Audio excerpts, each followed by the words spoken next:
বাগেরহাটের শরণখোলা উপজেলার আমড়াগাছিয়া থেকে তাফালবাড়ি পর্যন্ত প্রায় ১২ কিলোমিটার আঞ্চলিক মহাসড়কটি এখন কার্যত চলাচলের অযোগ্য। সড়কের দুই পাশ ভেঙে সরু হয়ে গেছে, আর মাঝখানে তৈরি হয়েছে অসংখ্য খানাখন্দ। এসব খানাখন্দে প্রতিদিন আটকে পড়েছে যাত্রীবাহী ও পণ্যবাহী যানবাহন, ফলে ভোগান্তির শেষ নেই চালক ও যাত্রীদের। স্থানীয়দের অভিযোগ, দীর্ঘদিন ধরে রাস্তাটি সংস্কারের কোনো উদ্যোগ না নেয়ায় এমন দুরবস্থার সৃষ্টি হয়েছে। এই রাস্তায় অনেক সমস্যা, যেরকম আমরা প্রতিনিয়ত দৈনিক ৩ থেকে ৪ বার আমরা যাওয়া আসা করি। বিভিন্ন জায়গায় দেখছি রাস্তাঘাট ভেঙে চুরে একবার তছনছ হয়ে গেছে। এর কোনো আমরা সুফল পাচ্ছি না।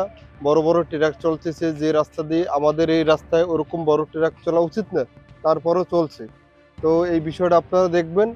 আর এই যে রাস্তা যে ভাঙা আছে, এটা একটু মেরামত করার ব্যবস্থা করবেন।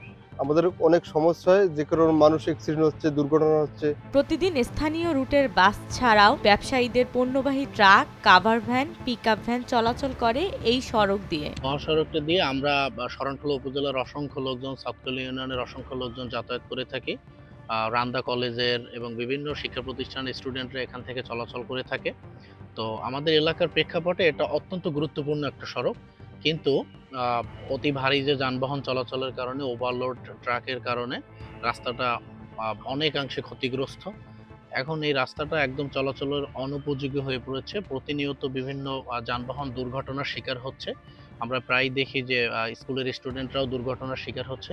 এমত অবস্থায় এলাকাবাসীর দাবি দ্রুত এই রাস্তাটি সংস্কার করা হোক। আমরা আবারও নতুন এবং সুন্দর চলার উপযোগী একটা রাস্তা চাই। যানবাহনের অতিরিক্ত চাপ আর অপ্রশস্ত সড়কের কারণেই প্রতিদিনই বাড়ছে ঝুঁকি ও দুর্ভোগ। চালকেরা বলছেন, খানাখন্দ এড়াতে গিয়ে প্রায় ঘটে দুর্ঘটনা, আর বর্ষাকালে এই রাস্তা হয়ে যায় কাদার সমুদ্র। কবে সেই সংস্কার কাজ শুরু হবে তা নিয়ে স্থানীয়দের মনে বড় প্রশ্ন। এর মধ্যে প্রতিদিনই এই ১২ কিলোমিটার রাস্তা পাড়ি দিতে গিয়ে ভোগান্তির চক্রে আটকে রয়েছেন হাজারো মানুষ।